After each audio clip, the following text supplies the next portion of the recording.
Hello and welcome to our podcast series, Explore All the Options. I'm your host, Cara Jenkin, and in today's episode, we're looking at reimagining tertiary education, beyond the pathways and credit transfers to higher education. We discover how the higher education sector is opening doors to new pathways, new skills, and new ways to learn. As Australia's workforce evolves, so must our education models. From credit transfers to degree apprenticeships, today's discussion will unpack how VET and universities are working together and how families, educators and students can better navigate this changing landscape. Tertiary study is no longer either or when it comes to university and VET, but how the two types can work in harmony and give workers the skills they need. But in this episode, we have 4 experts who will share their insights with us. We have Dana Vicevic, who's Director of UQ Skills. We've got Tom Johnson from BAS Systems, Catherine Oldham from Victoria University, and Professor Susan James-Relly from Adelaide University. So, Dane, can you tell us what is UQ Skills? What is it that they do? Yeah, thanks. Big question for UQ, comes up every day. UQ Skills is the University of Queensland's registered training organisation. We sit inside the university under core academic and professional governance frameworks, and our core mission is to essentially build workforce capability, particularly within regional remote communities. Looking at our, so 18% of our students do organically articulate over into higher education at UQ, but articulation over is not probably our primary focus. A lot of our primary focus is on workforce readiness training, and realistically that allows us to serve cohorts of students like job seekers and industry and alumni and so on. Our student profile is quite unique. I think it really showcases our commitment to Queensland as a university. So 48% of our students are from regional remote areas, 38% are low SES, 50% are over 25, and we exceed the national standards for a lot of those underrepresented student cohorts, which is quite rare. And I think really highlights that University for Queensland approach. And this aligned to why we really wanted to get behind National Skills Week, because skills are a critical piece, and we can see in our economy with some gaps and shortages that are crippling us at the moment that it is a tertiary landscape that supports those skills, and that comes from both VET and higher ed. So how does your university work with the VET sector to support skills development to make the national workforce? Yeah, so at UQ, we are very focused on strategic connectedness between VET and higher education. And by that, I mean we leverage the complementarity of VET to support our core objectives and strengths. So examples include using VET to engage and build community resilience through workforce participation and economic development. We use VET to add employability skills to degree graduates so that they're differentiated in the market and they're highly employable. To many people's surprise, we also use VET to further our research activities, especially those research projects that have a jobs and skill alignment through stackable and accredited trading to translate research into practice. And lastly, we use VET as a student recruitment and aspiration building tool. We run vocational programs in high school to try and ignite passion and build identity for people to consider careers and further education in both VET and higher ed. Now, we've got Victoria University, which is a dual sector institution. Catherine, can you tell us what that is? Yeah, thanks, Cara. So a dual sector university is a university that incorporates both vocational education and higher education. So I guess the point of difference is that a student can commence with a VET course and then a pathway on into a higher education course, should that be their preference for their career. How does that sort of work? Do they study one thing then the other? Yeah, I mean, a lot of people talk about, TAFE courses only, I guess, as a pathway into higher education. But TAFE courses, of course, can stand alone as an option for someone because that may be the qualification that they require simply to do that job. But there are some areas where pathways are really significant. For example, in the health sector, at Victoria University, there's a Bachelor of Paramedicine. Now, perhaps if you went to school and you weren't able to achieve the ATAR required or didn't study the prerequisite subjects, or perhaps weren't sure about your interest in paramedicine, didn't feel confident, weren't willing to commit to the long-term bachelor degree, then perhaps you could start with something like a Certificate 3 non-emergency patient transport qualification at TAFE, at VU TAFE, and then complete that in 6 months and get to work. That would then give you a better sense of where it is you might be going in future and maybe a little bit more commitment to doing the paramedicine. And then you could go on and do a diploma of emergency patient transport. And all of those things will then give you credit, depending on what the pathway looks like. It would then give you credit to go on and study the bachelor degree. So you might actually reduce the overall time it takes you to do the bachelor degree by up to a year by studying a pathway course. So how widely known is this? Do you sort of sit everyone down on their first day and tell them you can do this, or consult with them, provide them with guidance? It's a good question. I actually manage an area called the Skills and Jobs Centre. So there's a Skills and Jobs Centre that sits at every TAFE in Victoria, and I happen to manage a team of career counsellors who sit at Victoria University in the Skills and Jobs Centre in the TAFE area. So we deal with a lot of people who are prospective students, but often facing significant barriers to further study, employment, education, etc. Don't know where to go, don't know where to start, don't know what to do. And so they would come and speak to our team of career counsellors to try and determine what it is that would work for them. So it might be a pathway course, it might be a standalone TAFE course, it might be that they're ready for university and they can step on into that, at which point we would then have them engage with the university career counsellors and the course advisors and so on at VU to see whether there's a course that fits them at higher ed. But at the TAFE level, our Skills and Jobs Centre team is well situated to help people make that decision and get the awareness about a pathway option for them from TAFE into university. So, Dane, Catherine, you've told us all about your two different setups that you've got going, but in Adelaide, there's Adelaide University. Susan, can you tell us about what is Adelaide University? So Adelaide University is a new institution formed from the integration of University of Adelaide and University of South Australia. We open our doors on the 1st of January 2026 and we are busy preparing for that at the moment. What's sort of going to be the focus for your education? Are you going to have similar vet pathways as perhaps we've heard from Victoria University and UQ Skills? We are going to have similar pathways. Not as many to begin with. We are starting with early childhood and we're working closely with the state government on pathways through the new technical colleges in South Australia. But we're also working very closely with TAFE SA and making sure that through fee-free TAFE, we are making pathways in early childhood and some allied medical professions to allow the students to get credit to come straight into our degrees.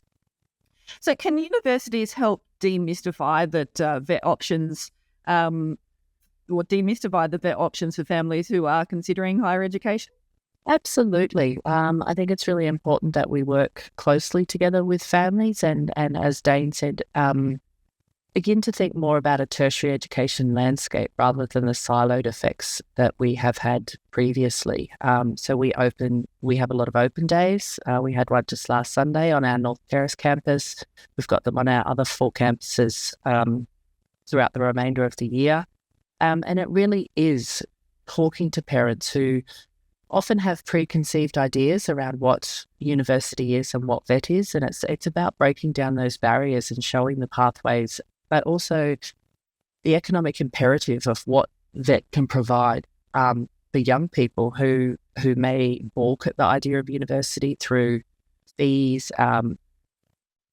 just the institutions themselves, and as ways that we can actually bring together the theory and the practice in a way that helps make sense for students rather than just moving necessarily straight into a university degree. What about connections with industries and employers? Is there anything that universities are sort of doing to collaborate closely with them? Absolutely, and we have been for a long time. Not necessarily in the traditional vet way, but we do it through our research, we do it through training, through offering micro-credentials. In the school where I work, the School of Education, we've just been working with the federal government and schools around Australia to develop micro-credentials so that teachers in the classroom can further their skills without having to be embedded in a longer program. And I know that we do that in engineering and a whole wide of other disciplines across the university. So, Tom, at BAE, you're in the industry. You are the industry. Can you tell us what some of the things that BAE are doing in this apprenticeship space? Yeah, so thank you, Cara. We're in a situation at the moment where we've got an awful lot of work in front of us, and we're really conscious that in order to manage the influx of people coming into the workforce, we have to grow our own. So with that comes a wide range of apprenticeships. So we've got our traditional trade apprenticeships, which sit solely in that space. So you've got fabricators, boiler makers, mechanics and mechanical. But then we've also, which is a fairly new concept, got the degree apprenticeship model.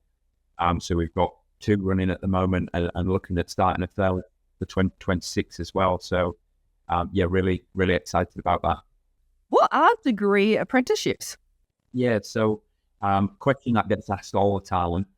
And look, I said then about it being a new concept. This has been a model that we as a business have been running in the UK for 10 plus years. In theory, it's exactly the same as a trade apprenticeship. So you've got that portion of the on-the-job training, getting that experience and the skills that come with working within the workforce. And you've also got that academic qualification piece as well. So in the degree apprenticeship space, as the name suggests, you go to a university and study a degree, and you're doing that alongside your time within the work during your working week to learn those on-the-job skills. Why is that kind of structure necessary or a good way to learn the skills that you need? I think National Skills Week and the strapline that they've got to explore all options, and that's something that we're very conscious of at the moment with the amount of work that we've got coming up and knowing that not everybody who's leaving school knows that they want to go straight into uni. And likewise, there might be someone that loves the engineering aspect of it, but doesn't feel like they want to go down that trade route. So that this degree apprenticeship and the ones we've got running at the moment kind of sit in between those.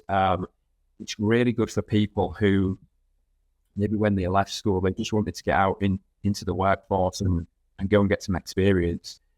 And actually, after a few years, they decide university is a pathway they want to go to. And it becomes more and more difficult once you've kind of left school and start getting commitments to then go and make that step. And this is a way of kind of opening the door for that and removing some of the obstacles and the barriers that are in the way for going to uni once you pass that school leaving age.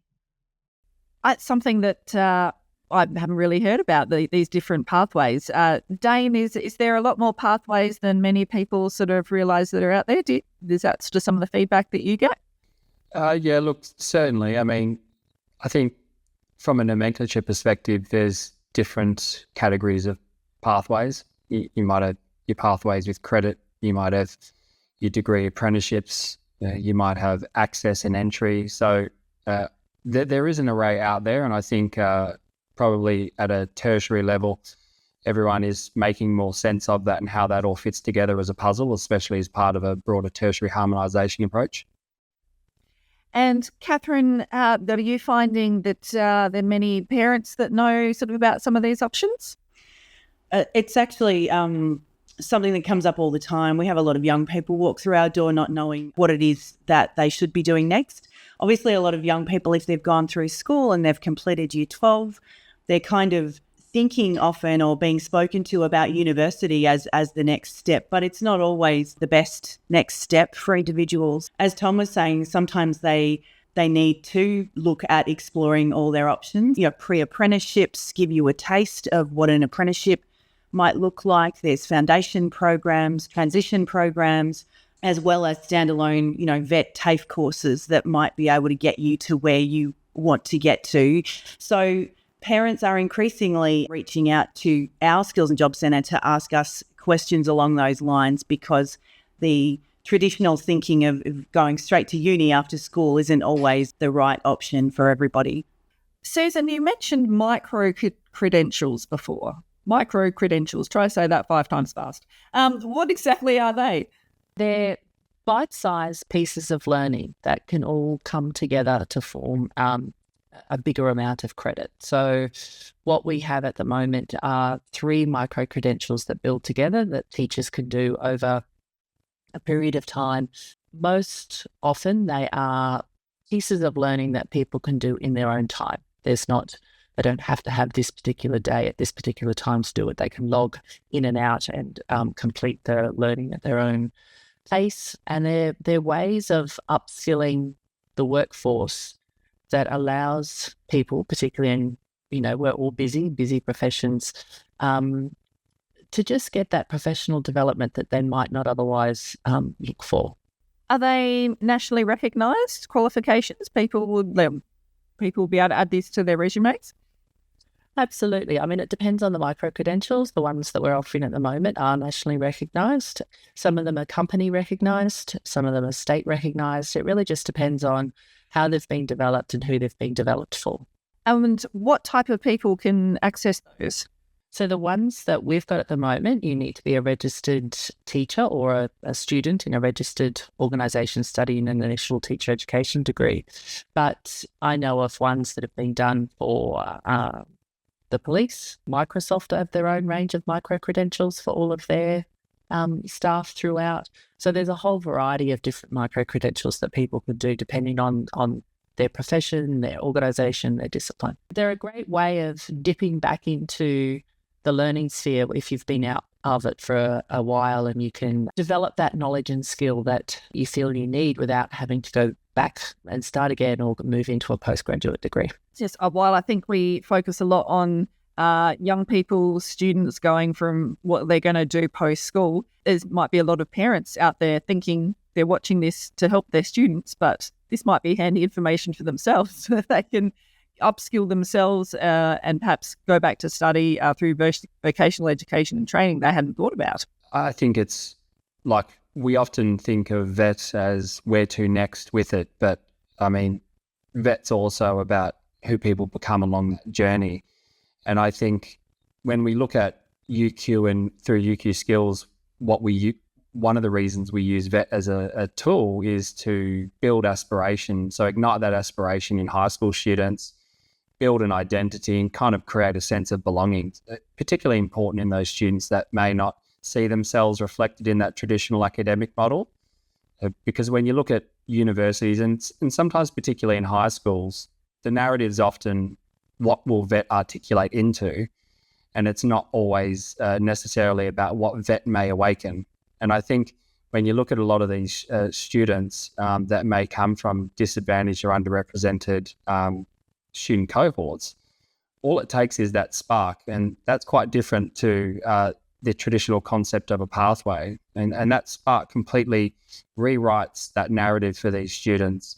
And I think that when you deliver VET with empathy and strategic intent, it truly does transform communities and lives. And we see this time and time again. And I think this is a whole untapped potential in terms of that narrative of VET and that power for people to think about career progression, whether that is through VET or higher ed and attaining those skills that we need to support our economy and the growth that we expect. So how does that work sort of in theory, or can you give an example of how that might help benefit a student from a disadvantaged background? Yeah, absolutely. So we run a lot of, so two things. If I focus on regional remote communities, we'll run high school programs that build that aspiration for students to not only get career clarity, right? What would they like to pursue further on? So they get that in a much shorter and cost-effective time frame, noting that most state governments will fund vocational programs in school. But they also get that opportunity for aspiration to start adopting that different identity and start improving their self-concept of the fact that they may actually be able to continue studying on and pursue their passion. Because a lot of students that do experience disadvantage through their circumstances are not because they're not academically capable. It's just simply those circumstances have prevented them from meeting that ATAR requirement at that time, and they've continued in the shadow of the ATAR through the remainder of their high school. So VET provides that platform to truly build confidence and transform these lives. But on the other end of the spectrum, workforce capability. I mean, local communities, jobs and skills is extremely important. So we'll go in communities and deliver upskilling initiatives that are vocational. It gives them exactly the skills that they need to improve their employment and outcomes. It's delivered in the local communities.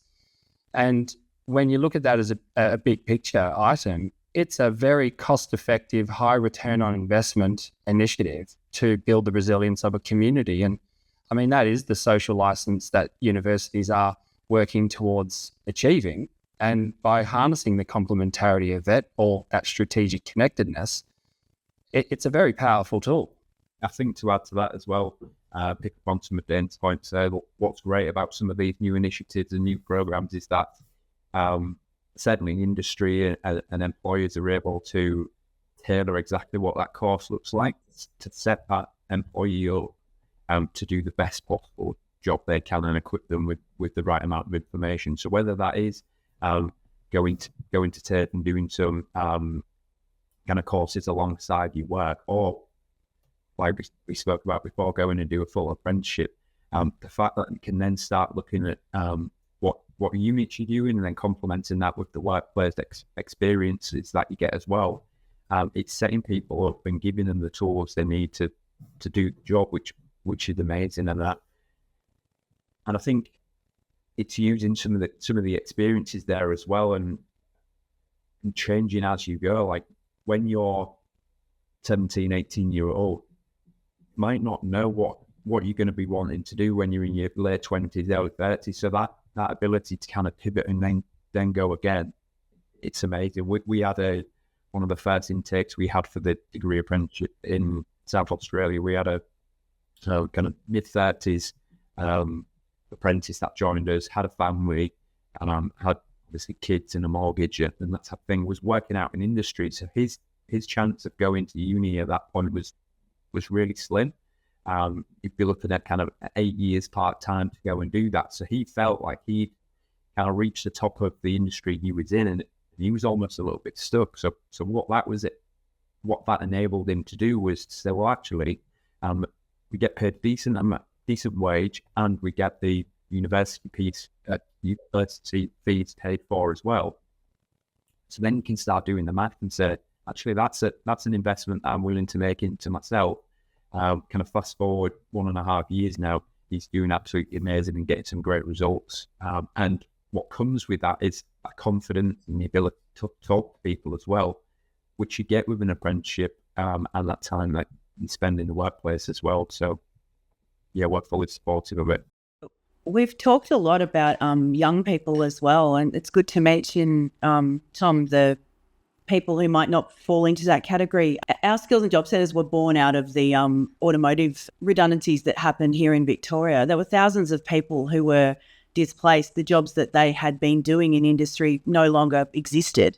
So the byline at that time of skills and job centres in the early days was transfer your skills, transform your life. The idea being that wherever you were at, the vet learning or the short course or whatever it was you might then decide to do would meet you where you were at, that you wouldn't have to drop everything and go back to university to study a lengthy degree in order to get some new skills to transfer along with what you've got into a whole new occupation. And arguably, that's the majority of the people we see are, certainly over 30, looking for their next step, parents returning to work, people who are changing careers. There's an extraordinary amount of people in the west of Melbourne, where we're based, who fall into that category and are seeking something that fits around what it is they need and meets them where they're at. And I think vet learning does that. As Dane said, it ignites a spark as well. It creates aspiration and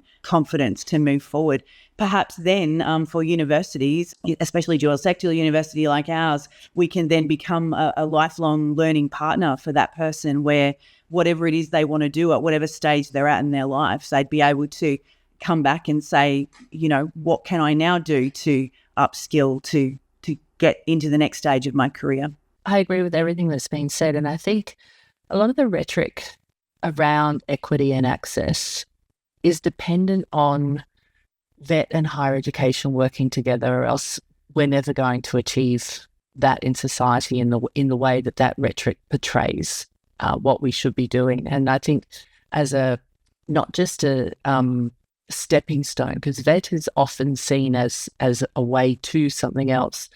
I think thinking about the tertiary education and tertiary harmonisation, as Dana said, allows us to have it as a two-way street rather than this notion that you go from vet to higher education. I think if we can work better, we can actually have it that, a student may come and do engineering or a science at university, but then move into vet institutions to get that practical knowledge of what's happening. And there's some really excellent examples of that in Scotland, where the universities are working really closely with further education colleges to enhance that practical knowledge.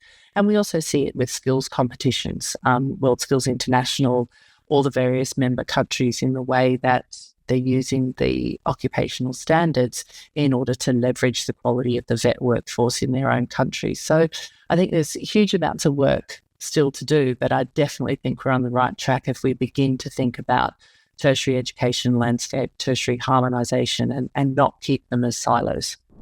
They're alumni of UQ, and they're engaging in a very specific occupational skills course that fulfills the needs of the emerging job trends. Because VET does attract certain types of funding initiatives, it does allow universities that are an RTO like UQ to be able to leverage those initiatives that are there. I mean, what better use of public funding than to have institutions with such connections with industry, such research projects that they lead to transform industry, and infrastructure and facilities. I mean, that ecosystem is highly conducive of drawing out aspiration and fostering that lifelong learning approach. So I think it's a massive gap in the tertiary sector, as everyone's mentioned, and it'd be interesting to see what happens following all of this. And just like the University Accord tertiary attainment target, I mean, we're not going to get there if we're just focusing on students that just want to move on to further education. We're going to have to think about how to use VET and higher ed, and we're also going to have to think about those students who are undecided and those who think that it's not even an option for them, because that whole ecosystem supports that tertiary landscape, and it will support the economy and the jobs and skills market. Yeah, where do you? Me, it'd be prudent to say that we really appreciate the support around these courses and vet pathways, these degree apprenticeships, standard apprenticeships, micro credentials, and here in South Australia, we get an awful lot of support from our Skills Commission, which is amazing. But then through the unis, through our other training partners as well. Because without all of that support, it's really hard to go. So thank you to everyone on our expert panel for sharing such important insights. Thank you. Thank you. Thank you. Great to be involved. Thanks very much. We hope this episode has helped you to see that there are many ways to reach your career goals, and that universities today are increasingly recognising the skills and value that VET graduates bring. For more information, inspiration and tools, head to the National Skills website. You will find guides, stories and resources to help you or someone you know explore all the options. Thanks for listening, and we'll see you next time.